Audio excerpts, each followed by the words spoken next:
एक समय की बात है। रतन सिंह नाम के एक महान राजा गंगापुर में राज किया करते थे। राजा रतन सिंह के राज में कोई भी व्यक्ति भूखा नहीं सोता था। राजा के इन महान कार्यों की वजह से ही उनकी ख्याति देश विदेशों में होती थी। राजा की दो बेटियां थीं। चूंकि राजा की पत्नी प्रभावती का देहांत बहुत पहले ही हो गया था, इसलिए राजा ने उन दोनों बेटियों को माता और पिता दोनों का प्यार दिया। बेटियां बड़ी हुईं और धीरे धीरे राजा के दरबारी साथी राजा को उनके विवाह के लिए आगाह करते रहते। लेकिन राजा का पितृमोह उन्हें रोक लेता।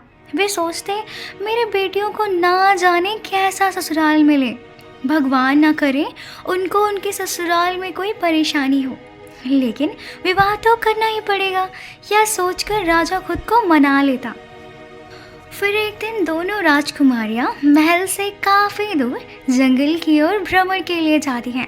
कुछ दूर जाते ही बड़ी राजकुमारी, जिनका नाम माया था, वो छोटी राजकुमारी अनन्या से बोलती हैं, अनन्या, हम दोनों हमेशा ही सैनिकों के घेरे में रहते हैं, कभी खुलकर जिया ही नहीं। पिताजी भी मेरी शादी की बात करने लगे हैं। मैं खुलकर जीना चाहती हूँ। अनन्या स्वभाव से शांत और काफ़ी समझदार थी, लेकिन बड़ी बहन की इच्छा को मना नहीं कर पाई और अनन्या हामी भर देती है। तभी दोनों राजकुमारियां सैनिकों को धोखा देकर वहां से भाग जाती हैं। एक नदी के किनारे पहुंचकर दोनों ने सांस में सांस लिया और वहीं बैठकर बातें करने लगी। तभी एक शेर दौड़ता हुआ उनकी ओर आ रहा था। दोनों ने बिना कुछ सोचे समझे भागना शुरू कर दिया। कुछ दूर भागने के बाद माया को एहसास हुआ कि उनके पीछे ना तो अनन्या है और ना ही शेर। फिर क्या हुआ होगा अनन्या के साथ? कहीं उसे, ये सोचते ही माया फूट फूट कर रोने लगी और उसने निश्चय किया कि वो महल जाकर पिताजी को सब कुछ बता देगी। वहीं दूसरी तरफ अनन्या की जब आँख खुलती है, वो खुद को एक पुरानी गुफा में पाती है। वो डर के मारे कांपने लगती है। तभी एक जवान लड़का, जो दिखने में एक योद्धा जैसा दिखता था, वो गुफा में आते ही अनन्या से बोलता है, आप कैसी हैं राजकुमारी जी? ये सुनकर अनन्या थोड़ी देर के लिए शून्य पड़ जाती है और पूछती है, आप कौन हैं और मैं यहाँ कैसे? वो शेर कहीं उसने माया दीदी को। तभी वो युवक बोलता है, राजकुमारी जी, आप शांत हो जाइए।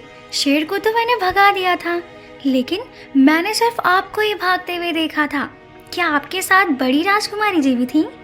लेकिन आप दोनों जंगल में अकेले क्या कर रही थी? अनन्या ने मायूस सा चेहरा लेकर बोला, वो हम। अच्छा राजकुमारी जी, कोई बात नहीं, आप आराम कीजिए, मैं आपके लिए कुछ खाने की व्यवस्था करता हूँ। आप अभी उठने की भी अवस्था में नहीं हैं। ठीक होते ही मैं आपको आपके राजमहल छोड़ आऊँगा। ये बोलकर रघुनाथ वहाँ से चला जाता है। फिर धीरे धीरे समय बीतने के साथ साथ राजकुमारी जी ठीक होने लगती हैं और उधर राजा के सैनिक राजकुमारी को कहाँ कहाँ नहीं ढूंढते। वहीं रघुनाथ के देखरेख में राजकुमारी बिल्कुल ठीक हो जाती हैं और समय के साथ साथ राजकुमारी रघुनाथ को पसंद करने लगती हैं। फिर एक दिन रघुनाथ राजकुमारी से बोलता है, राजकुमारी जी, अब आपको अपने महल वापस लौट जाना चाहिए। लेकिन राजकुमारी ये सुनते ही मायूस हो जाती है, क्योंकि राजकुमारी अनन्या ने मन ही मन रघुनाथ को अपना पति मान लिया था और रघुनाथ भी ये बात समझ चुका था। लेकिन रघुनाथ नहीं चाहता था कि राजकुमारी की जिद के कारण उनका भविष्य खराब हो, इसलिए रघुनाथ ने निर्णय किया कि वो राजकुमारी को बेहोश करके उन्हें महल वापस छोड़ आएगा। फिर अगले दिन रघुनाथ ने जैसे ही बेहोश करने वाली बूटी राजकुमारी को खिलाई, तो उसी वक्त राजा के सैनिक वहां पहुंच जाते हैं और रघुनाथ को राजकुमारी को बेहोश करते हुए देख लेते हैं और बिना कुछ पूछे वो रघुनाथ पर हमला कर देते हैं। और उसी समय राजा वहां पहुंच जाते हैं और राजकुमारी अनन्या को उठाकर महल की ओर ले जाने लगते हैं और तीखे शब्दों में रघुनाथ को कड़ी से कड़ी सज़ा देने का हुक्म कर देते हैं। अनन्या कुछ बोल पाती कि राजा रतन सिंह ने उससे बोला, बेटी मुझे पता है कि तुमने इन दिनों क्या कुछ नहीं सहा है। इसने तुम्हें अगवा करके अपनी मौत बुलाई है। चलो हम महल चलते हैं, माया तुमसे मिलने के लिए कितनी बेताब है।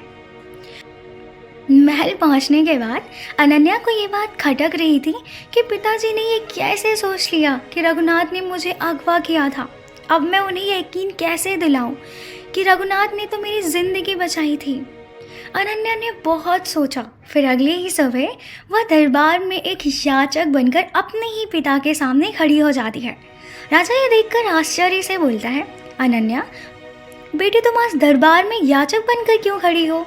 क्या तुम्हें हमसे किसी चीज़ की शिकायत है? तभी राजकुमारी अनन्या बोलती है, पिताजी मुझे नहीं पता कि आपने किस आधार पर रघुनाथ को आरोपी समझ लिया। उसने तो मेरी जान बचाई थी। राजा बोलता है, ये क्या बोल रही हो अनन्या? हमारे सैनिकों ने उसे तुम्हें वो बूटी खिलाकर बेहोश करते हुए रंगे हाथों पकड़ा था।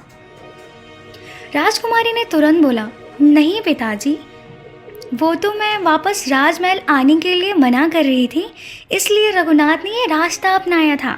अगर वो नहीं होते तो वो शेर उसी दिन मुझे खा गया होता।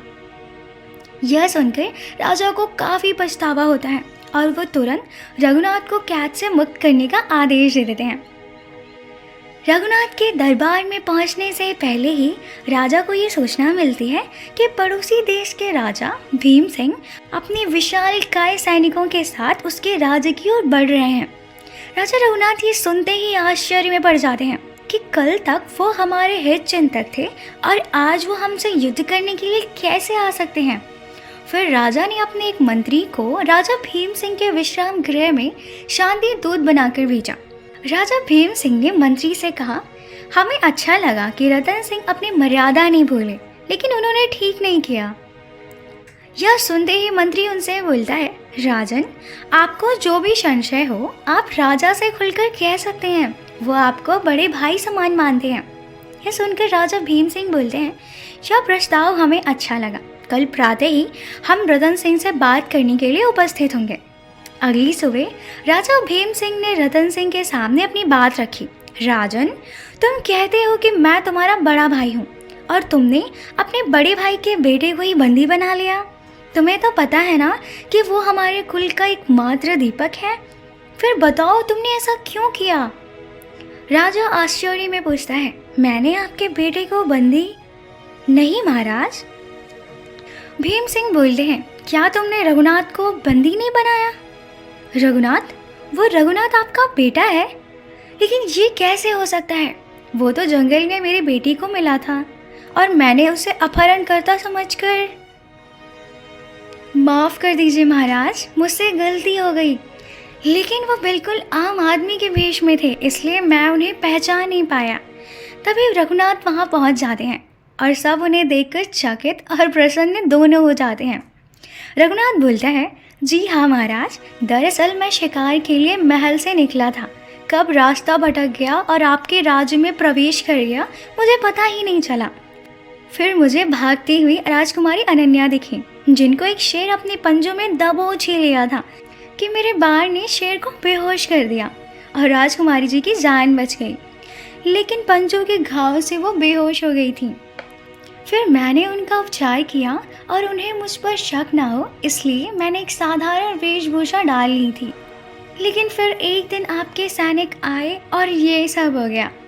राजा ने माफ़ी मांगते हुए बोला, माफ़ कर दीजिए राजकुमार, आपने तो मेरी बेटी की जान बचाई थी और मैंने आपको। कोई बात नहीं महाराज, आप भी तो मेरे पिता समान हैं। फिर रतन सिंह कुछ विचार करके बोलते हैं, मैंने कुछ सोचा है, अगर आप बुरा न माने तो। हाँ, आप आदेश कीजिए महाराज। नहीं, आदेश नहीं राजकुमार, पर क्या आप हमारे दामाद बनना स्वीकार करेंगे? और मैं सोचता हूँ कि अनन्या के लिए आपसे अच्छा वर तो हो ही नहीं सकता और हमारे राज्य विस्तार में भी काफ़ी लाभ मिलेगा और व्यापार भी सुधर जाएंगे। यह सुनते ही रघुनाथ खुश हो जाते हैं और वो इस रिश्ते के लिए हाँ बोल देते हैं। यह सुनकर अनन्या की खुशी का तो ठिकाना ही नहीं रहता। फिर धूमधाम से उन दोनों की शादी हो जाती है।